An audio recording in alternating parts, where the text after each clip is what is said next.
কোরআন হাদিসের আলোকে কিয়ামের বিধান কি? আমি সরল উত্তর দিলাম, নামাজের মধ্যে যে দাঁড়ানো কিয়াম, সেটাও দাঁড়ানো। কিয়াম মানে কি করা? দাঁড়ানো। ওই দাঁড়ানোটা ফরজ। আর বাকি এমনি সময়ে আপনি কি ওয়াজ বসে শুনবেন না দাঁড়ায় শুনবেন, এটা আপনার ব্যাপার। শরীয়ত এখানে কোনো বাধ্যবাধকতা করে নাই। আমি ওয়াজ বসে করতে পারি, আমার মনে চাইলে আমি দাঁড়ায় ডায়াসেও বলতে পারি। এক্ষেত্রে শরীয়ত কোনো নির্দেশ নিষেধ করে নাই। তাহলে কিয়াম কখনো করা ফরজ, আবার কখনো করা মুবাহ মানে জায়েজ। চাইলে আমি দাঁড়াইতে পারি, চাইলে বসতেও পারি। বুঝতে পারছেন? এরপরে প্রশ্ন হলো, অনেক আলেমই জনসাধারণের সামনে আকীদার মতো গুরুত্বপূর্ণ বিষয়ে ফতোয়া প্রদান করে থাকেন, অথচ তিনি মুফতি নন। আমার জানার বিষয় হচ্ছে ইসলামে ফতোয়ার গুরুত্ব কতটুকু। ভাইরা আমার, সাধারণ মানুষের সামনে ফতোয়া বা মাসআলা বা আকীদা ঈমান সংক্রান্ত বিষয় বলা যাবে না এমন কোনো কথা নাই। তাইলে কার সামনে বলবে আর? কিন্তু হাইপোথেটিক্যাল, উচ্চমর্গীয়, খুব বেশি ক্রিটিক্যাল বিষয় আসলে যদি সাধারণ মানুষের কাছে তুলে ধরা হয়, যেটা হয়তো অনেকে বুঝতে পারবেন না, তাহলে সেটা কোনো আলেমের জন্য করা উচিত না। এরপরে প্রশ্ন হলো, দাড়ি পড়ে গেলে পড়া দাড়িগুলো কি করবেন? যদি দাড়ি ঝরে পড়ে যায় বা চুল ঝরে পড়ে যায়, যদি আপনার সুযোগ থাকে এগুলো একত্র করে এমন কোন জায়গায় ফেলা, ধরেন এমন একটা মাটিতে ফেললেন যেখানে কবরস্থান বা কিছু আছে, আস্তে আস্তে এটা মাটির সাথে মিশে যাবে, তাহলে সেটা উত্তম।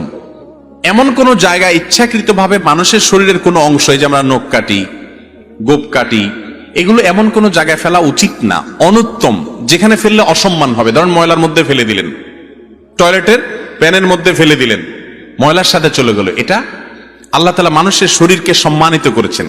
ওয়ালাকাদ কাররামনা বানি আদম, আল্লাহ আদম সন্তানকে সম্মানিত করেছেন। মানুষের শরীরের অপমানকর ভাবে ব্যবহার করা বা এটার অপমান হয়, এরকম কাজ করা উচিত না, অনুত্তম কাজ। কিন্তু যদি কেউ টয়লেটে ফেলে দেন, তাতে কোনো কবিরা গুনাহ হবে না, মহাপাপ হবে না, বড় কোনো অপরাধ হবে না। ব্যাপারটা কি বুঝতে পারছেন? জাস্ট উত্তম অনুত্তম, ভালো আর মন্দ। তরকারিতে লবণটা ঠিকঠাক মতো হলে ভালো, একটু এদিক সেদিক হলেও পেট ভরে যাবে, কোনো অসুবিধা হবে না বড় কোনো। এরপরে প্রশ্ন হলো, ভাঙা আয়নায় মুখ দেখা এবং ভাঙা প্লেটে খাবার খেলে কি হয়? ভাঙা আয়নায় মুখ দেখলে আর ভাঙা প্লেটে খেলে কি হয়? উত্তর হলো, ভাঙা আয়নায় মুখ দেখলে দেখতে একটু অসুবিধা হয়। ভাঙা প্লেটে ভাত খেলে, কোনো কিছু খেলে, ওই প্লেটের যেহেতু ভাঙা, এজন্য ওই খাঁজে ভাঁজে জীবাণু ময়লা লেগে থাকতে পারে, সেজন্য এটাতে খেতে অনেক সময় অরুচি হয়। উত্তর পাইছেন তো? কিন্তু যে উত্তর আশা করছেন সেটা হলো যে ভাঙা প্লেটে খাইলে অমঙ্গল হয়, ভাঙা আয়নায় দেখলে কি হয়? ক্ষতি হয়। এগুলা সব আমাদের বানানো মাসালা, এগুলা সব আমাদের ইসলামের নামে কত ভুয়া কথা যে আমাদের সমাজে আছে, এর মধ্যে এগুলো একটা। এরপরে প্রশ্ন হলো, কথিত আছে বাম চোখ লাফালে বিপদ আসে, ইসলামের কোনো ভিত্তি আছে কি? বাম চোখ লাফালে কি আসে? বিপদ আসে। এর কোনো ভিত্তি আছে কিনা? ভাইরে, আপনাদের বাম চোখ লাফায় মাঝে মধ্যে? আমার তো প্রায় লাফায়। কই, আমি তো দেখি না যে বাম চোখ লাফানোর পর কোনো বিপদ আসছে। যদি কখনো কারোর বাম চোখ লাফানোর পরে বিপদ আসে, যদি কোনো বিপদ আসে, তো বুঝতে হবে এটা চোখ না লাফাইলেও আসতো, ডান চোখ লাফাইলেও আসতো, শরীর গোটাটা লাফাইলেও আসতো। বুঝতে পারছেন কথা? মুসলমান কখনো এই সমস্ত আলতু ফালতু কথা বিশ্বাস করতে পারে না, যেটার কোনো ভিত্তি নাই। না বৈজ্ঞানিক কোনো ভিত্তি আছে, গবেষণা দ্বারা প্রমাণিত, না কোরআন হাদিস দ্বারা প্রমাণিত। এরকম ফালতু কুসংস্কারে বিশ্বাসী কোনো মুসলমান হতে পারে না। ঘরে কিংবা দোকানে পীর অথবা ফকিরের ছবি ঝুলিয়ে রাখলে বরকত বেশি হবে, এ ধারণা ঠিক আছে কিনা? ভাইরে, রাসূল করিম সাল্লাল্লাহু আলাইহি সাল্লাম বলেছেন, লা তাদখুলুল মালাইকাতু বাইতান ফীহি কালবুন আও সূরাহ, বুখারীর হাদিস।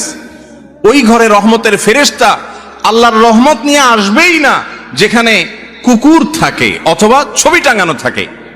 ভাইরে, আমরা মনে করি কুকুর কি দোষ করছে?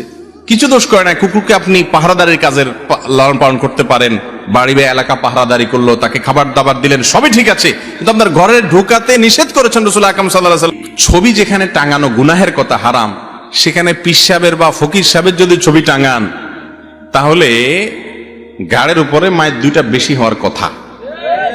কারণ বোঝা গেলে আপনার পীরও ভণ্ড, আপনিও ভণ্ড। কারণ আল্লাহ মাফ করো, কেউ বলতে পারেন পীর সাহেব তো বলে নাই। সাধারণত মানুষ যে পীর সাহেবের ছবি টাঙায়, সেই পীর সাহেবদের এসব ব্যাপারে ছোটবোধ থাকে না, তাদের দরবারেও এগুলো টাঙানো থাকে তাদের। এটাই বেশিরভাগ চিত্র। আমি সেজন্য বললাম ভাইরা আমার, এটা জায়েজ নাই। বরকত যা আসতো সেটাও এটার কারণে আসবে না, বরং ধ্বংস হবে। এরপরের প্রশ্ন, আমি 5 ওয়াক্ত নামাজ পড়ি, কিন্তু নামাজের মধ্যে দাঁড়ালে মনোযোগ বসে না, নামাজের তৃপ্তি পাই না, সকল কঠিন কঠিন বিষয় এটা মনে পড়ে, এই পরিস্থিতি থেকে পরিত্রাণের উপায় কি? একটু আগে প্রশ্নোত্তর দেওয়ার আগে আমি বলেছি, ইবাদতের স্বাদ নষ্ট হয়ে যায় চোখের জুনার কারণে। কিসের কারণে? আমি আপনাদেরকে আল্লাহর উপরে ভরসা করে বলছি, যদি কেউ ইবাদতের স্বাদ পান না এই অভিযোগ করেন, আপনি টানা 10 দিন 20 দিন এই চোখ দিয়ে হারাম কোনো পর্ণার দিকে তাকাবেন না, কোনো মিউজিক কোনো গান শুনবেন না, মোবাইলেও না, মোবাইলের বাইরেও না, টেলিভিশনেও না, কোনো দিকেই না। রাস্তা চলবেন, নিজেকে নিয়ন্ত্রণ করবেন, নজর পড়ে গেছে সাথে সাথে নিজেকে শাসন করবেন, ভৎসনা করবেন, আল্লাহর কাছে মাপ চাইবেন, এরপরে আরো সাবধান হয়ে চলবেন। এইভাবে 10-15 দিন যদি চোখের জেনা থেকে আপনাকে বাঁচাতে পারেন নিজেকে, ইনশাআল্লাহ আপনি ইবাদতের স্বাদ পাবেন। রাসূল সাল্লাল্লাহু আলাইহি সাল্লামের নামাজের সালাম ফিরিয়ে কি সাথে সাথে হাত তুলে দোয়া করতেন নাকি অন্য কিছু পড়তেন? ভাই, রাসূল আকরাম সাল্লাল্লাহু আলাইহি সাল্লাম সালাম ফেরানোর পর ইস্তেগফার করতেন, আস্তাগফিরুল্লাহ আস্তাগফিরুল্লাহ আস্তাগফিরুল্লাহ। বিভিন্ন হাদিসে আসছে তিনি দোয়া পড়তেন, জিকির করতেন, আল্লাহুম্মা আনতাস সালাম ওয়া মিনকাস সালাম তাবারাকতা ইয়া যাল জালালি ওয়াল ইকরাম। বুখারীর এক হাদিস দ্বারা বোঝা যায়, যথাসময় আব্দুল্লাহ ইবনে আব্বাস রাদিয়াল্লাহু বর্ণনা করেছেন যে নবীজি সাল্লাল্লাহু আলাইহি ওয়াসাল্লাম নামাজ শেষ হতে বুঝতাম তাকবীর দ্বারা, আল্লাহু আকবার দ্বারা। আমি আজও পর্যন্ত কোনো হাদিস পাই নাই যে নবী করিম সাল্লাল্লাহু আলাইহি ওয়াসাল্লাম সালাম ফেরানোর পর সাহাবীরা বলেছেন যে তিনি সালাম ফেরানোর পর আমাদের সবাইকে নিয়ে হাত তুলেছেন, আমরাও তার সাথে হাত তুলে আমিন আমিন বলতাম। এটা তিনি করতেন। কানান নবী সাল্লাল্লাহু আলাইহি ওয়াসাল্লাম ইয়াফআল কাযা। নামাজ তো প্রকাশ্যে করার জিনিস। তিনি যদি জীবনে 2-10 বার 20 বারও বলতেন, তাহলে অন্তত 2-4 হাজার হাদিস আসতো, কারণ এত মানুষ দেখছে। অথচ নবীজি সাল্লাল্লাহু আলাইহি ওয়াসাল্লাম নামাজের পরে কি দোয়া পড়তেন সেগুলোর ব্যাপারে বহু হাদিস আছে, কিন্তু তিনি সাথে সবাইকে নিয়ে এইভাবে আমাদের মতো ট্র্যাডিশনাল দোয়া করতেন বলে প্রমাণ পাওয়া আমি অন্তত পাই না। কেউ পাইলে দেখেন। জোড়া তালি দিয়া এখান থেকে এক হাদিস, ওখান থেকে এক হাদিস, এরকম জোড়া তালি দিয়া প্রমাণ করে অনেকে আমরা। নবী করিম সাল্লাল্লাহু আলাইহি ওয়াসাল্লাম নামাজের পরে কি করেছেন, কি আমল করেছেন সেটা হাদিসে পরিষ্কার। যদি সেটা করে থাকেন অবশ্যই আসবে। কিন্তু মনে রাখবেন, নামাজের পরে দোয়া কবুল হয়। কোন মানুষ সালাম ফেরানোর পর ফরজ নামাজের পর আল্লাহর কাছে চায়া দোয়া করতে পারে। দোয়া কবুলের খুব দারুণ একটা জায়গা, এটা করা ভালো। কিন্তু ওই যে সম্মিলিতভাবে করতে হবে, না করলে ইমাম সাহেবের চাকরি যাবে, এটা উচিত না, এটা অনুচিত, এটা ভুল। আবার কোন এলাকাতে এটা প্রচলিত আছে, সেখানে গিয়ে আপনি ভেজাল লাগাই দিলেন, ফতোয়া দিয়া বুঝানো ছাড়া, বিশ্লেষণ করা ছাড়া, সেটা আরেক ভুল। আল্লাহ তাআলা আমাদেরকে সব ভুল থেকে বেঁচে থাকার তৌফিক দান করুন। পশ্চিম দিকে থুতু ফেলা বা পা দেয়া জায়েজ আছে কিনা? পশ্চিম দিকে থুতু ফেলার ব্যাপারে ইবনে হিব্বান, মুসাদরাকে হাকিম সব বিভিন্ন হাদিসের কিতাবে একটা হাদিস আছে, মান তাফালা তুজাহাল কিবলা জাআল ইয়াউমাল কিয়ামাতি ওয়া শাক্কুহু মাইল আও কামা ক্বালা আলাইহিস সালাম। যে ব্যক্তি কিবলার দিকে থুতু ফেলবে, পশ্চিম বলে কোনো কথা নাই, কিবলা যেদিকে থাকে, আমাদের জন্য কিবলা পশ্চিম, পশ্চিম দিকে বা কিবলার দিকে যে থুতু ফেলবে, কিয়ামতের দিন কোন কোন বর্ণনায় আসছে অতাফালাতুহু মা বাইনা আইনাই, যে তার থুতু কপালে নিয়ে এসে উঠবে, অর্থাৎ এটা গুনাহের কথা। এজন্য ইচ্ছাকৃত কিবলার দিকে কি করা যাবে না, থুতু ফেলা। আচ্ছা, এই জিনিসটা কি আমাদের খেয়ালে থাকে বলেন? থুতু ফেলান দরকার, ফেলা দিছি, পশ্চিমে গেছে না পূবে গেছে, উত্তরে গেছে না দক্ষিণে গেছে, কারোর খেতে গেছে না গায়ে গেছে, দেখার কোনো খবর নাই। মুসলমান এত বেদিশা হবে না, বেহুশ হবে না। মুসলমান যা করবে হিসাব করে করতে হবে, কারণ তাকে জান্নাতে যেতে হবে। এখন থেকে হিসাব করবো তো ইনশাআল্লাহ। এটা গুনাহের কথা, এই গুনাহটা অনেকে জানে না। যে কোনো দিকে থুতু ফেলে দেয়, আগে ফেলেছেন সেজন্য আল্লাহর কাছে মাপ চাইবেন, সামনে যেন আর এটা না হয়। পশ্চিম দিকে থুতু ফেললে কি হয়, খুব ভয়াবহ একটা বিষয়। আল্লাহ তাআলা আমাদেরকে বাঁচার তৌফিক দান করুন। তাহলে কোন দিকে ফেলবেন? থুতু ফেলার জন্য সবচেয়ে উত্তম এবং সুন্নাহ হলো নিজের বাম দিকে নিচের দিকে, নিজের বাম দিকে নিচের দিকে যদি ফেলানোর জায়গা থাকে। বাম দিকে পরিবেশ নাই, ডান দিকে ফেলেন, তবে নিচের দিকে ফেলবেন। যদি কেবলা সামনে থাকে কেবলার দিকে ফেলবেন না, অন্য কোনো দিক থাকলে সামনে ফেলতে পারেন, অসুবিধা নেই। তবে সুন্নাহ হলো নিচের দিকে ফেলানো। এরপরে প্রশ্ন হলো, বাথরুমে আল্লাহ তাআলার নাম উচ্চারণ করা যাবে কিনা? বাথরুমে আল্লাহর নাম নেওয়া মাকরুহ, অনুচিত, আল্লাহর নামের অসম্মান হয়। মনে মনে আল্লাহর জিকির করতে পারেন। বাথরুমে ওযু করা যাবে কিনা, বাথরুমে ওযু করলে কোনো গুনাহ হবে, ওযু হবে না, এরকম কোনো বিষয় না। তবে টয়লেটের ভিতরে, যেখানে টয়লেটের প্যান, কমোড এবং আপনার বেসিন বা আপনার টেপ একই জায়গায়, সেখানে ওযুর আগে বিসমিল্লাহ বলবেন। ওই যে একটু আগে বললাম টয়লেটে বিসমিল্লাহ বলতে নাই, তাহলে বিসমিল্লাহ বলে ওযু করলে আল্লাহর নামের অসম্মান হয়, সেজন্য বাইরে ওযু করবেন। আর বাইরে যদি ওযু করার ব্যবস্থা না থাকে, বেসিন থাকে, পা ওঠানোর সুযোগ নাই, তো হাতটা ধুয়ে বিসমিল্লাহ বলে শুরুটা করেন, বাকিটা ওখানে করেন, এরপর তো আর বিসমিল্লাহ নেই, শুরুতে একবার বিসমিল্লাহ আছে। আর যদি টয়লেটেই ওযু করতে চান, বাইরে কোনো ব্যবস্থা নাই বা ঝামেলা মনে হয়, তাহলে বিসমিল্লাহটা মনে মনে বলেন। আর যদি মুখেও বিসমিল্লাহ বলেন, ওযু হয়ে যাবে। টয়লেটে ওযু করলে ওযু হবে না, এরকম কোনো মাসআলা নাই। এই বিষয়ে আমার একটা মাসআলা আছে, পুরোটা না শুনে অনেক সময় ভুলটা বুঝে বলে থাকেন যে আপনি বলছেন বাথরুমে ওযু করলে ওযু হবে না। আমি কোনোদিন এটা বলি নাই, পুরো জিনিসটা শুনতে হবে। ওযুর পরে আয়না কিংবা কোনো প্রাণের ছবি ও টিভির দিকে তাকালে ওযু ভাঙবে কিনা? না, এগুলো ওযু ভঙ্গের কোনো কারণ নাই। এমনকি টেলিভিশন দেখলেও কি হবে না, ওযু ভঙ্গ। টেলিভিশনে হারাম কিছু দেখলে গুনাহ হবে, সেটা আরেক জিনিস, কিন্তু ওযু ভাঙবে না, ওযুর সাথে এটা সম্পর্ক নাই। মহিলারা নামাজ আদায়ের সময় শরীরের কতটুকু অংশ ঢাকতে হবে? মাথা থেকে পা পর্যন্ত পুরাটুকু ঢাকবে, শুধু মুখমণ্ডলটুকু খোলা থাকবে, দুই হাতের কবজি খোলা থাকবে, দুই পায়ের পাতা খোলা থাকতে পারে। বুঝতে পারছেন কথা? এর বাইরে সব কিছু ঢেকে রাখতে হবে। আমার মনে হচ্ছে ইসলামের বিধান অনুযায়ী আমার বিবাহ করা ফরজ, কিন্তু আমি স্টুডেন্ট, তাই মা বাবাকে বলতে পারছি না। এখন আমার করণীয় কি? আপনার মা বাবাকে আমার কাছে নিয়ে আসেন, আমার কাছে নিয়ে আসেন। যদি আনতে পারেন কোনো মতে, ইনশাআল্লাহ চাচা চাচিকে আমি বুঝাই নেব, ইনশাআল্লাহ, ইনশাআল্লাহ। আর আমার কাছে যদি নিতে পারেন কোনো ভালো আলেম, যিনি বিবাহের ফজিলত বুঝে, গুরুত্ব বুঝাতে পারে, চাচা চাচিকে বুঝাবে, তার কাছে ধরে নিয়ে যান মুরব্বীরে। বুঝতে পারছেন ভাইরা আমার? এই কথা আমি সবসময় বলি, সব জায়গায় বলি, আমার কথা না, নবী করিম সাল্লাল্লাহু আলাইহি সাল্লামের কথা। বিবাহ যদি দেরিতে করা হয়, সমাজ অশান্তিতে ভরে যাবে। এরপরেও বাপ মারা বুঝতে চান না এগুলা। আমাদের যুবকরা জেনা করতে চায় না, হালাল সম্পর্ক রাখতে চায়, উপার্জন করে না। আমার কথা হলো, যে যুবকরা উপার্জন করে না, এই অজুহাতে তাদের বাবা মা বিয়ে দেয় না যে নিজের পায়ে দাঁড়াও, মানে অনেক পয়সা করি কামাও, চাকরি টাকরি করো, তারপরে বিয়ে করো। আমার কথা হলো, যুবক যদি বিবাহের উপযুক্ত হয়ে যায়, উপযুক্ত ভালো পাত্রী পাওয়া যায়, বিবাহের আগদটা করে দেন, মেয়ে মেয়ের বাড়ি থাকুক, ছেলে ছেলের বাড়ি থাকুক, একটা সম্পর্ক তৈরি হোক, হালাল সম্পর্ক। যেদিন উপার্জন করবে, চাকরি পাবে, ব্যবসা করবে, সেদিন সে মেয়েকে ঘরে তুলে এনে নিয়মতান্ত্রিক সংসার করবে, অন্তত সম্পর্কটা থাকুক। এমনিও সম্পর্ক করবে, হারাম সম্পর্ক করবে, তাহলে সেটা হালাল ভাবেই হোক, ঠিক না বে ঠিক? এটা যদি বাবা মারা বুঝেন, তাহলে তো সমস্যার সমাধান হয়। আল্লাহ তাআলা আমাদের বাবা মা এবং চাচা চাচাদেরকে হেদায়েত দান করুন, বলুন আমিন। আমরা দিনের দায়ী হতে চাই, তো আমরা কিভাবে শুরু করব? দিনের দায়ী হওয়ার জন্য 1 নম্বর কাজ হলো, যেটুকু শুনেছেন ভালো করে সঠিকভাবে যাচাই বাছাই করে, প্রয়োজনে কয়েকজন আলেম থেকে শুনে, বই পুস্তক পড়ে, কোরআন হাদিস পড়ে যাচাই বাছাই করে যেটুকু জানছেন সেটুকু বলবেন, আন্দাদুন্দা বলবেন না। অনেক সাধারণ ভাইরা আছেন আজকাল, কোরআন হাদিসের কিছু কথা, কিছু হাদিস কোরআন জানার পরে এমন ভাবে ইসলাম প্রচার শুরু করে, বিরাট শেখ, বিরাট আলেম হয়ে যায়, হুজুরের উপরে বড় হুজুর সে। এই রোগ আছে না নাই? তাদের ফতোয়া শুনলে আল্লাহু আকবার, হুজুররা টাসকি খেয়ে বসে থাকে, এরকম ফতোয়া দিয়ে বসে থাকে।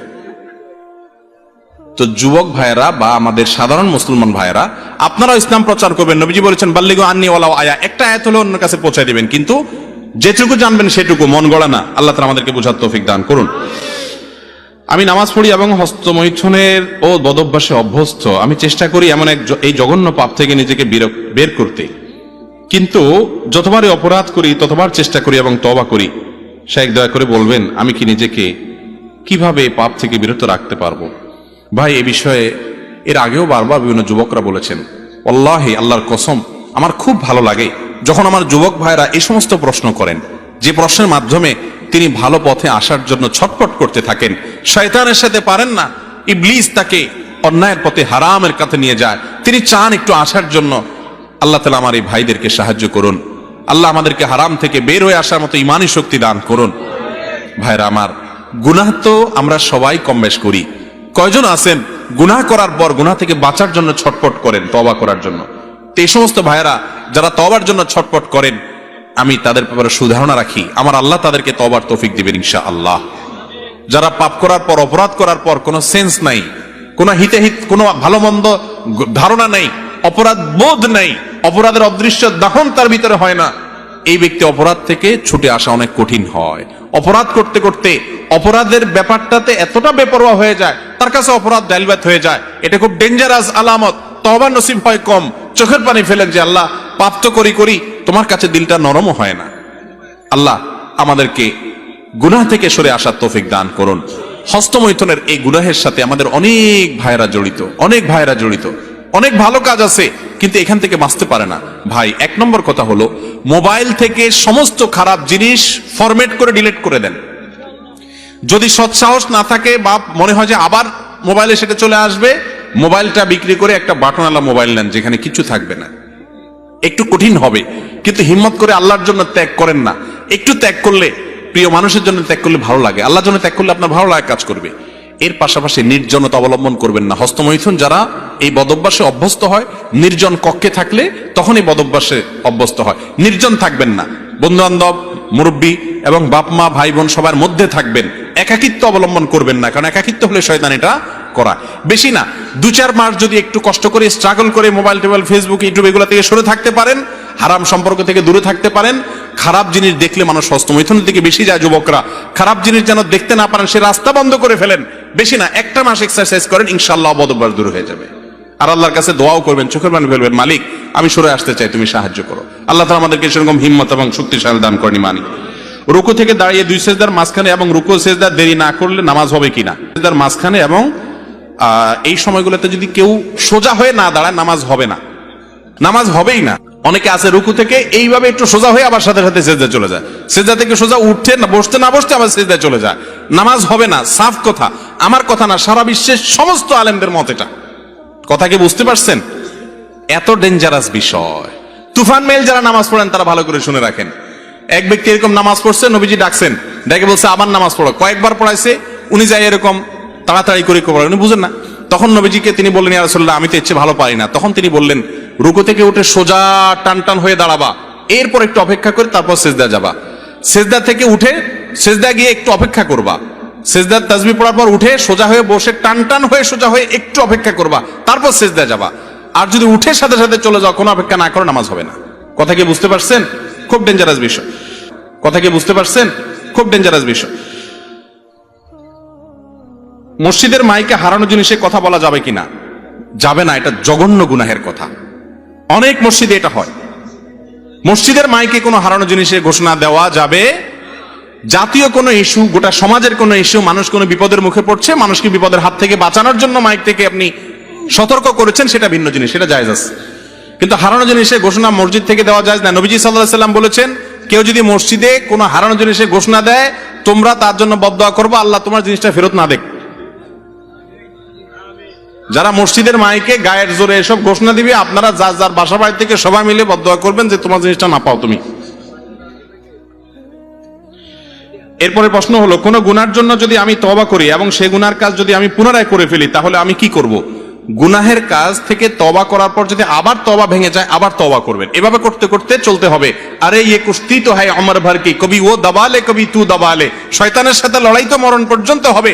আপনি তওবা করে জিতে গেছেন, ও আবার আপনাকে গুনাহ করে নামাই দিছে, আবার তওবা করে উঠে যাবেন। এভাবে কুস্তা করতে করতে করতে কবরের আগে যদি আপনি শেষবার তারেক উপকাত করে চলে যেতে পারেন, তাহলে তো জান্নাত। আমি অনার্স 3য় বর্ষের ছাত্র, বয়স 22-23। আমি একটা হারাম সম্পর্কে জড়িয়ে গেছি। আমি চাচ্ছি না এভাবে এটি কন্টিনিউ করতে। আমি দ্রুত তাকে বিয়ে করে নিতে চাই। এ বিষয়ে পরিবারের সাথে কথা বললে আমার বাবা বলে যে তিনি 35 বছর বয়সে বিয়ে করেছেন, এর আগে তুমি করতে পারবে না। কিন্তু প্রেমের কথা সবাই জানে, এক্ষেত্রে বাধা নেই, কিন্তু বিয়েতে সমস্যা। আর আয়ের কথা বললে আলহামদুলিল্লাহ বাবার পজিশন ভালো, ওনার ব্যবসা বাণিজ্য আছে, আমি আপাতত সেগুলো দেখাশোনা করছি।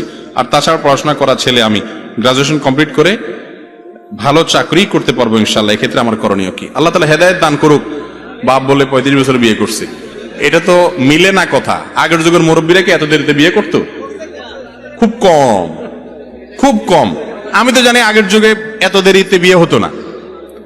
আগের যুগে বিয়ে আগে হতো, তখন চাচি, দাদি, নানি, ওনারা আমাদের এখনকার যুগের মানুষের চাইতে অনেক সুস্থ। এখন তো 20-30 বছর যাদের আমরা হুকুর হুকুর কাশতে কাশতে শেষ। আর মুরব্বীরা মাশাআল্লাহ দেখবেন আমাদের চেয়ে শক্ত, আল্লাহর রহমতে। তো যাই হোক, এটা কোনো সঠিক কথা না। একটু আগে এই বিষয়ে বিস্তারিত বলছি, এখন আর রিপিট করতে চাই না। আল্লাহ তাআলা আমাদেরকে হেদায়েত দান করুন।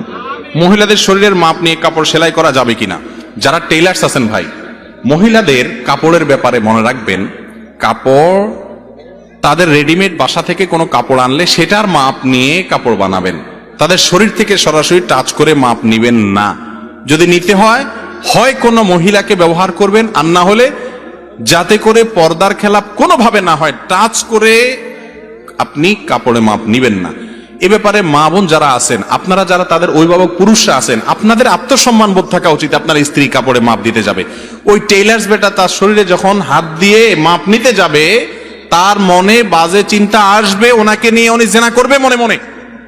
কিভাবে আপনি সেটা দিতে পারেন? আমি তো এটা চিন্তা করতে পারি না, কোন আলেম বা কোন দিনদার মানুষ এটা চিন্তা করতে পারে না। কাপড় দিয়ে দিবেন, তাতে একটু 19-20 হবে, হোক না, তাতে কি, আবার করবেন দরকার হলে। কথা কি বুঝাতে পারছি? সেকুলার শিক্ষা ব্যবস্থায় পড়তে গিয়ে সেখানে আমাদের ইসলাম বিরোধী অনেক থিওরি গেলানো হয়, যেমন নারীবাদ, নারী সহিংসতার পেছনে পর্দা প্রথা, ধর্মীয় গোড়ামিকে দায়ী করা হয়। এছাড়া মৌলবাদ পড়ানোর নামে পরোক্ষভাবে এটা বোঝাতে চায় যে ইসলাম মানেই মৌলবাদ। এখন আমাদের পরীক্ষা পাশ করার জন্য এগুলো পড়তেও লিখতে হয়, এক্ষেত্রে আমাদের করণীয় কি? পরীক্ষা পাশ করার জন্য এগুলা আপনি পড়ছেন, আপনি জানলেন যে শিক্ষার নাম দিয়ে কুশিক্ষা যে আছে এগুলো আপনি জানলেন, সেই ধারণা নেওয়ার জন্য আপনি পড়েছেন, কিন্তু আপনার এগুলোর প্রতি বিশ্বাস নাই, বরং কিভাবে এগুলো থেকে সমাজকে মুক্ত করা যায় সেই চিন্তা আপনি করছেন। ইনশাআল্লাহ এরকম উদ্দেশ্য যদি থাকে পরীক্ষায় এগুলা লিখলে গুনাহ হবে না। আল্লাহ তাআলা আমাদের শিক্ষা ব্যবস্থাটাকে এই ধরনের ধ্বংসাত্মক বিষয়গুলো থেকে হেফাজত করার তৌফিক দান করুন। স্ত্রীকে তালাক দেওয়ার পর তওবা করে আবার ফেরত আনা যাবে কিনা, তালাকের সঠিক মাসালা জানতে চাই। তালাক দেওয়ার পর তওবা করে তালাক আনার কোনো সিস্টেম নাই। কাবা শরীফের ইমাম সাহেব, মদিনার ইমাম সাহেব, বাইতুল মুকাররমের ইমাম সাহেব, তিন ইমাম মিলে যদি তওবা পড়ে তারপরও তালাকের পর আর ফেরত আনার কোনো সিস্টেম। তালাক যদি দেওয়ার সময় হিসাব করে তালাক দেন তাহলে ফেরত আনবে। এবার ইনশাআল্লাহ ওয়াজে একটা জায়গায় ওয়াজ করব শুধু তালাক নিয়ে, আমার চিন্তা আছে, প্ল্যান আছে। কারণ এই দেশে মানুষ তালাক দিতে গিয়ে এত ভেজাল করে যেটা বলার মতো না। মনে রাখবেন, কখনো ভুলেও কেউ কারো স্ত্রীকে 3 তালাক এটা মুখের বাইরে আনবেন না, এটা আনা গুনাহ, হারাম। একটা তালাক দিলে ফেরত নিতে পারবেন, দ্বিতীয় তালাক দিয়েছেন তবুও ফেরত নিতে পারবেন, কিন্তু 3টা দিয়ে ফেলেছেন আর ফেরত নেওয়া যাবে না। একসাথে 3টা তালাক দেওয়া গুনাহ। চরিত্রহীন কোন ব্যক্তিকে ভোট দিয়ে নেতা বানানো যাবে কিনা? যার চরিত্র ভালো নাই এরকম ব্যক্তিকে নেতা বানালে গুনাহ হবে, কারণ সে নিজে চরিত্রহীন, সে নেতা হয়ে চরিত্রহীন কাজ করবে, কোনো ভালো কাজ করবে না। এটা যারা দায়িত্ব এই আমানতের খেয়ানত করবে তারা প্রত্যেকের জন্য দায়ী হবে এবং গুনাহগার হবে। আমাদের সমাজে মসজিদগুলোতে বাচ্চারা আসে, কিন্তু একটু দৌড়াদৌড়ি করলে বা দুষ্টুমি করলে বয়োজ্যেষ্ঠরা ওদেরকে ধমক দেয়, মনে হয় ওরা অনেক বড় অপরাধ করে ফেলেছে। বাবারা, মুরব্বীরা যারা আছেন আমাকে শুনতেছেন, করজোড় করে আপনাদের কাছে বলি, এই কাজটা করবেন না, আল্লাহর কাছে অপরাধী হবেন।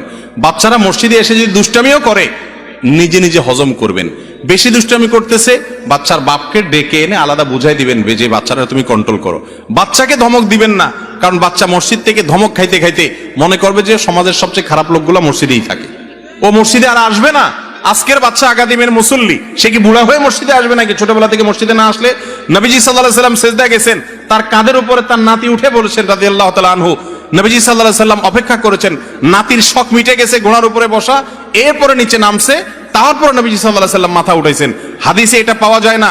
এই সিজদা শেষ করে, নামাজ শেষ করে ফাতেমা রাদিয়াল্লাহু তাআলাকে ডেকে এনে ধমক দিয়েছেন, এই মেয়ে কেন নাতিকে ধরো নাই, আমার নামাজে ডিস্টার্ব হয়েছে, এটা তিনি বলেন নাই। বাচ্চাদের এটুকু ডিস্টার্ব হজম করার ক্ষমতা থাকতে হবে। কেউ কেউ বলে আমাদের আইয়ুব নবী বিবাহের আগে প্রেম করেছেন, তাহলে আমাদের কেন হারাম হবে? বিবাহের আগে আমাদের প্রেম ভালোবাসা হালাল করার কোনো পদ্ধতি আছে কিনা? আউযু বিল্লাহি মিনাশ শাইতানির রাজিম। এটা কেমন কথা রে ভাই? ভালো করে শুনেন, হাসির কথা না। আল্লাহর নবী তার ব্যাপারে যে মিথ্যা অপবাদ দিয়েছেন ভাই, প্রথম কথা হলো আপনি তওবা করেন। আল্লাহর কোন নবী কোন গুনাহে ঠান্ডা মাথা, এই যে এই ধরনের গুনাহ যেগুলো নবীর নবুয়তের উপরে ত্রুটি হতে পারে বা যে কোনো ধরনের গুনাহ, আল্লাহ তাআলা এগুলো থেকে তাদেরকে মাসুম রেখেছেন। কোন গুনাহে এই যে আপনি একটা অপবাদ দিলেন আইয়ুব নবীর কথা, ঈসা আলাইহিস সালামের কথা অনেকে বলে, এগুলো ডেঞ্জারাস অপরাধ, মহা অপরাধ, ঈমান যাওয়ার মতো কথা যদি তামাশা করে বলেন খবরদার। আল্লাহর কোন নবী এরকম কাজ করেন নাই। আইয়ুব আলাইহিস সালামের ব্যাপারে অনেকগুলো ইসরাইলি রিওয়ায়াত পাওয়া যায়, ইহুদিদের বর্ণনা, সেগুলোতে এই ধরনের অনেক কথা বলা আছে যেগুলো অত্যন্ত ভয়াবহ এবং সঠিক নয়, ভুল, হারাম জিনিস। আল্লাহ তাআলা আমাদেরকে বাঁচার তৌফিক দান করুন। নিজে আকাম করবেন আবার নবীকে টানতেছেন সেটার জন্য, আস্তাগফিরুল্লাহ।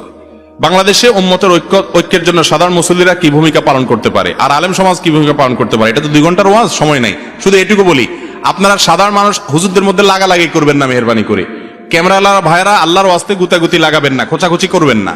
আর আলেম ওলামারা, ওনারা যদি কেউ খোঁচাখুচি করে তাহলে সেই আলেমকে বর্জন করবেন। কথা কি বুঝতে পারছেন? যে আলেম খোঁচাখুচি করে, কামড়া কামড়ি করে, ঝগড়াঝাটি করে সারাদিন, সে আলেমকে বাদ দিয়া যে আলেম কোন হাদিসের কথা বলে ঝগড়াঝাটি করে না, ভুল হলে অবশ্যই আছে, আমি ভুল হলে আরেকজন বলবেন, কিন্তু বলার সিস্টেম আছে। ইসলাম আমাদেরকে অসুন্দরভাবে কিছু করতে বলে নাই। আমাদের দেশটা যেন শান্ত থাকে, স্থিতিশীল থাকে, অশান্ত যেন না থাকে, সে দায়িত্ব আমাদের। জামাতে ওযু ছুটে গেলে করণীয় কি? অর্থাৎ জামাতে দাঁড়াইছেন, ওযু ছুটে গেলে ওযু করে এসে বাকি নামাজ সেখান থেকে কন্টিনিউ করতে পারবেন। ইমাম সুজদা দিলে মাযবুব ব্যক্তি কিভাবে আদায় করবে? ইমাম সুজদা দিলে মাযবুবকে সুজদা দিতে হবে, তারপরে সে কি করবে? বাকি নামাজ শেষ করবে। বিদেশ থেকে শ্রমিকরা ব্যাংকের মাধ্যমে টাকা পাঠায়, বর্তমানে বিভিন্ন ব্যাংক তাদের পাঠানো টাকার সাথে 2% না 2.5% অতিরিক্ত টাকা দিচ্ছে। এটা কি সরকার দিচ্ছে প্রণোদনা হিসেবে নাকি ব্যাংক দিচ্ছে? এটা সরকার দিচ্ছে, ব্যাংক দিচ্ছে না। এটা সুদ হবে না, এটা খাওয়া সম্পূর্ণ হালাল। সরকার সঠিক ওয়েতে টাকা পাঠানোর জন্য এটা প্রণোদনা দিচ্ছে। এই টাকাটা গ্রহণ করাতে কোনো অসুবিধা নাই। ইসলামের বিধিবিধান পুরোপুরি না মানা ব্যক্তি কি ইসলামের দাওয়াতের কাজ করতে পারবে? যে যতটুকু জানে সে ততটুকু দাওয়াতি কাজ করতে পারবে।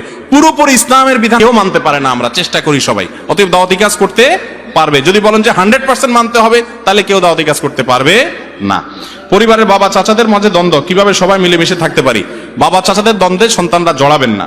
বিয়ের কাবিন করার সময় দেখা যায় যে মেয়ের সাথে আলোচনা না করে ঠিক করা হয়, দেন মোহর কত হবে, এটা কতটা সঠিক? এটা বাবা মা এবং আত্মীয় স্বজনদের অধিকার আছে, কিন্তু মেয়েকে জিজ্ঞেস করা হবে, মেয়ের মতামতেরও রাইট আছে। অনেক সময় দেখা যায় কবরস্থান মেইন রাস্তার পাশে, ওই রাস্তা দিয়ে চলতে হয়। মেয়েদের পিরিয়ডের সময় কবরস্থানের পাশ দিয়ে যাওয়াতে কোনো গুনাহ হবে না, কোনো অসুবিধা নাই। কোরআন শরীফ খতমের সময় দেখা যায় শেষের লেখাগুলি অনেক ছোট ছোট থাকে, খতমের দোয়া নামে, সেগুলো পড়া কি আবশ্যক? সেক্ষেত্রে পড়াশোনা ভুল হওয়ার সম্ভাবনা থাকলে করণীয় কি? খতম শেষে কোরআন পড়ে শেষ করলে কোনো দোয়া পড়ার কথা নবী সাল্লাল্লাহু আলাইহি ওয়াসাল্লাম শিক্ষা দেন নাই, এরকম কোনো দোয়া নাই। তবে হ্যাঁ, কিছু দোয়া আছে বিভিন্ন সালাফ থেকে বর্ণিত আছে, সেগুলো চাইলে কেউ পড়তে পারেন, তবে সুন্নাহ দ্বারা, নবী সাল্লাল্লাহু আলাইহি ওয়াসাল্লাম সুন্নাহ থেকে সাব্যস্ত নয়। মেয়েদের সৌন্দর্য বৃদ্ধির জন্য যে ক্রিম বা অন্যান্য হার্বাল প্রোডাক্ট ব্যবহার করা হয়, এটা কি ইসলামে জায়েজ আছে? আল্লাহর দেয়া সৌন্দর্য কি কোনোভাবে বিকৃত করা হয়? হার্বাল ক্রিম দিলে কি সৌন্দর্য বিকৃত হয়ে যায়? কালো মানুষ সাদা হয়ে যায়? তো অসুবিধা কি? কোনো অসুবিধা নেই। এগুলা বেশিরভাগই তো বোগাস, বেশিরভাগই কি বোগাস। আর যদি একটু আপনার চেহারার মধ্যে উজ্জ্বলতাও আসে, এর কারণে আল্লাহ সৃষ্টি বিকৃত হয় না, গুনাহ হবে না। পরিবারের প্রতি ক্ষমার নীতি প্রদর্শন করতে হবে, এই মর্মে কোনো মাসালা আছে কিনা? ক্ষমা সবাইকে করতে হবে, পরিবারের লোকরা ভুল করে তাদেরকেও ক্ষমা করতে হবে।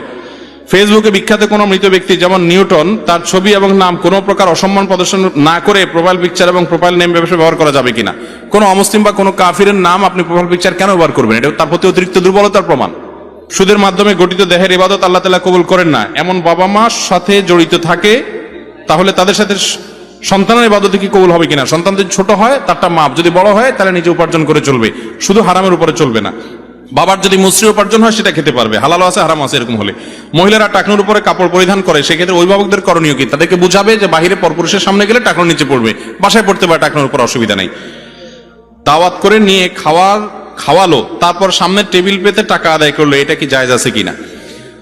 এটা হলো ভাই ভদ্র ভাষায় ডাকাতি করা, এটার নাম ভদ্র ভাষায় কি করা? ডাকাতি করার সময় একটা অস্ত্র হাতে রাখে, আর এখানে ডাকাতি করার সময় একটা টেবিল চেয়ার কিছু পান সুপারি সামনে রাখে। পার্থক্য এটা, ডাকাতের হাতে এক জিনিস থাকে, এখানে আরেক জিনিস থাকে, জিনিস একই। আরে ভাই, হোটেলেও তো খাওয়ার পরে যাওয়ার সময় বলে বিল কত হয়েছে, আর এখানে ঢুকার সময়ই বলে আগে দেন তারপরে ঢুকেন, ঠিক না বেঠিক? এটা খুব নির্লজ্জ একটা কালচার।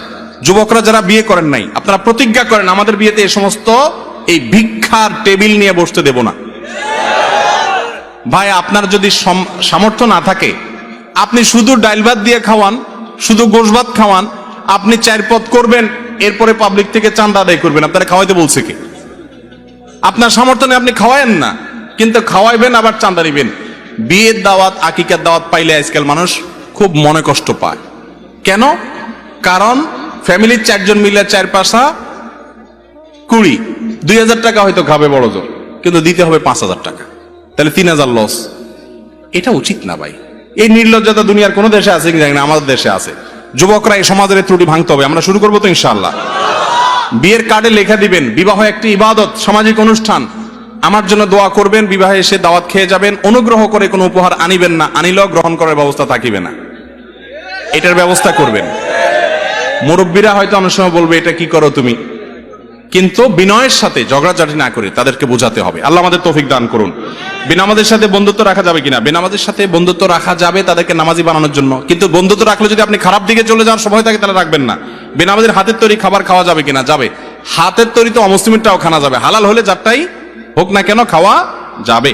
নামাজে ইমাম ভুল করলে মুক্তাদি কি সংকেত দিবে, কি বলে? আল্লাহু আকবার নাকি সুবহানাল্লাহ?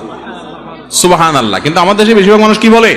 আল্লাহু আকবার। নবীজি বলেছেন আত-তাসবিহু লিন-নিসা ওয়াত-তাসবিহু লির-রিজাল। ইমাম ভুল করলে সুবহানাল্লাহ বলতে হবে পিছন থেকে। আমরা কি বলি? আল্লাহু আকবার বলি। এটা ভুল। একজন ইমাম সাহেব বলেছেন বুকে হাত বাঁধা, রফিয়ে দেন ও জোরে আমিন বলা ইমামের পিছনে নাকি হানাফি মাযহাবের অনুসারীরা নামাজ পড়তে পারবে না। ইমাম সাহেব ভুল বলেছেন যদি এটা বলে থাকেন, কারণ কাবা শরীফে ইমাম সাহেব এই কাজগুলা করেন, তার পিছনে আমরা ওমরা হজ করতে গিয়ে পিছনে নামাজ পড়ি না, তাহলে তো কারো নামাজ হবে না। অতএব এটা ভুল কথা। আচ্ছা, সকল ঈদের বড় ঈদ নাকি ঈদে মিলাদুন নবী, এই কথা বলা সঠিক কিনা? না ভাই, দুইটা ঈদ ইসলাম দিয়েছে, আর কোনো ঈদ নাই, এটা মন গড়া ঈদ। রাসূলের প্রতি দুরূদ পড়লে অনেক ফজিলত, তাহলে আজানের আগে দুরূদ পড়লে কেন বিদআত হবে? রাসূল সাল্লাল্লাহু আলাইহি সাল্লাম বলেছেন আজানের পরে দোয়া সময় দুরূদ পড়তে, আপনি আগে পড়লে হবে কেমন? আগেরটা পরে, পরেরটা আগে করলে তো বিদআত হবেই। ঢিলা কুলুক ধরে হাঁটাহাঁটি করা, উঠা বসা করা বা পা নাড়িয়ে উঁচু নিচু করা, কাশাকাশি করা কি শরীয়ত সম্মত? হুজুর বলেছেন ঢিলা কুলুক না করলে নাকি সঠিকভাবে পবিত্রতা অর্জন করা যায় না, এই বিষয়ে সঠিকটা জানতে চাই। দেখুন, পবিত্রতা অর্জন করা আবশ্যক। যদি কারোর পেশাব অনেক সময় ধরে পড়ে, তিনি সময় নেবেন, অপেক্ষা করবেন। এক্ষেত্রে যদি কারোর একটু মুভমেন্ট করলে ক্লিয়ার হয়, তাহলে তিনি টয়লেটে ঢুকে দরজা আটকে করেন অথবা নিজের মতো করে করেন। কিন্তু আপনার রাস্তাঘাটে হাঁটতে হাঁটতে এবার মানুষের সামনে করা অবশ্যই দৃষ্টিকটু। এটা কখনো ইসলামের নির্দেশনা নয়। বিশেষ করে অনেক সময় সতরম মুক্ত হয়ে যায়। মেয়েদের কাছে বিবাহ পড়ানো কি সুন্নাহ পদ্ধতি কিনা? উকিল বাপ হিসেবে কাকে করা সঠিক? নিজের বাপ থাকতে পারে, কিসের উকিল বাপ? বিয়েতে কোনো উকিল বাপ নাই, আপনারা বিয়ের সময় কোনো উকিল বাপ রাখবেন না। আচ্ছা, এরপরে আসেন, অনেক আলেম বলেন স্ত্রী সবাসের পর ফরজ গোসল না করে নাকি মাটিতে পা দেয়া যায় না, তাহলে কি ঝুলে থাকবে? এবং দুনিয়াবি সকল কাজকর্ম করাও নাকি হারাম। সুবহানাল্লাহ। তো গোসল করবে কেমনে? সেটাও তো একটা দুনিয়াবি কাজই। যেমন ব্যবসা বাণিজ্য, চাকরি, ভাই এগুলা সব মন গড়া মাসালা। মহিলারা তাদেরকে দুর্বল পাইয়া যে কত ফতোয়াবাজি আমাদের দেশে মহিলাদের বিরুদ্ধে চলে, ভুয়া। আবার একই কাজ পুরুষের জন্য কিন্তু না, কি ডেঞ্জারাস কথা চিন্তা করেন। এগুলো ভুয়া। ভাই গোসল ফরজ হলে ফরজ গোসল করার আগ পর্যন্ত অন্য নামাজের কোনো ওয়াক্ত না থাকলে দুনিয়ার কাজ করা যাবে। এই টাইমে ওযু করে নিয়ে তারপর অন্য কাজ করবেন, এটাই সুন্নাত। আর যদি দ্রুত গোসল করে ফেলতে পারেন সেটা বেশি ভালো। নামাজের কাতারে অনেক ফাঁকা ফাঁকা হয়ে দাঁড়ায়, এই ফাঁকা ফাঁকা হয়ে দাঁড়ায় মনে হয় কেউ আবার আসবে, এমন ফাঁকা রাখে, সেই জন্য তার জায়গা রাখে। এটা কি সঠিক কিনা? না, এটা যা উচিত না। নবী সাল্লাল্লাহু আলাইহি ওয়াসাল্লাম বলছেন সুদ্দুল খালাল, কাতারের মধ্যকার ফাঁকা কি করো? বন্ধ করো। অহেতুক বন্ধ ফাঁকা রাখা যাবে না। অনেকে বন্ধ করতে আসলে বলে ভাই গায়ের দিকে ছুটছেন কেন, একটু দূরে দাঁড়ান। এটা ঠিক না, সুন্নাতের খেলাফ। করোনা কোথায়? করোনা পালায় গেছে, করোনা দুনিয়াতে আছে। তাকবীরে তাহরিমের আগে মুসল্লার দোয়া পড়া, মুখে উচ্চারণ করা, নিয়ত পড়া কি বিদআত? নবীজির যুগে কি মুসল্লা ছিল? তো মুসল্লার দোয়া আসবে কোথা থেকে? মুসল্লার কোনো দোয়া হাদিসে নাই ভাই। মৃত ব্যক্তিকে সামনে রেখে কোরআন খতম দেয়া কি সুন্নত না বেদাত? মৃত ব্যক্তিকে সামনে রেখে কোরআন পড়ার কোনো নির্দেশ নাই। মারা গেলে দ্রুত তাকে কাফন দাফনের ব্যবস্থা করতে হবে, তার জন্য দোয়া করতে হবে। লাশ কাঁধে নেওয়ার সময় 10 কদম পর পর কাঁধ পরিবর্তন করা কি সঠিক পদ্ধতি? না, এর কোনো নির্দেশ শরীয়তে দেওয়া হয়নি। এটা আমাদের নিজেদের, যে আমরা চেঞ্জ করাটাকে জরুরি মনে করি, আমরা নিজেরা বানাইছি। মৃত ব্যক্তিকে দাফন করার পর সম্মিলিতভাবে হাত তুলে কান্নাকাটি করে দোয়া করা কি সঠিক পদ্ধতি নাকি বিদআত? নবীজি সাল্লাল্লাহু আলাইহি ওয়াসাল্লাম লাশ দাফন করার পরে বলতেন সালু লাহু আত-তাসবিত, তোমাদের ভাইয়ের জন্য আল্লাহর কাছে দোয়া করো যেন সে মুনকার নাকিরের প্রশ্ন উত্তর দিতে পারে। এই জন্য সবাই ইন্ডিভিজুয়াল দোয়া করবেন। নবী সাল্লাল্লাহু আলাইহি ওয়াসাল্লাম দোয়া করেছেন। এখানে সবাইকে নিয়ে একসাথে দোয়া এবং আরো অন্যান্য দোয়া লম্বা চড়া এরকম কোনো কিছু হাদিস দ্বারা প্রমাণিত না। যেটুকু যেভাবে আসছে সুন্নাত সেটাই করা হলো ইসলাম। মৃত ব্যক্তিকে কেন্দ্র করে 5 দিন, 10 দিন, 40 দিন প্রতি বছর মৃত্যুবার্ষিকী পালন করা কি? এটা হলো আমাদের দেশের সবচেয়ে বড় প্রচলিত বিদআত। হিন্দুদের শ্রাদ্ধ অনুষ্ঠান থেকে এটা আসছে। যুবকরা গুগলে যে শ্রাদ্ধ লিখবেন, দেখবেন যে আমরা যেটা করি মুসলমানরা, এই খাওয়ানি, মৃত্যুর খাওয়ানি সেম ওখান থেকে আসছে। এটা শরীয়তে বলে নাই, বরং যে মারা গেছে তার আত্মীয়দেরকে সবাই খাওয়াবে। আমরা খাওয়াই অবশ্য, 2-4 দিন খাওয়াই, এরপরে শুধু আসলে একসাথে গরু সহ খাই।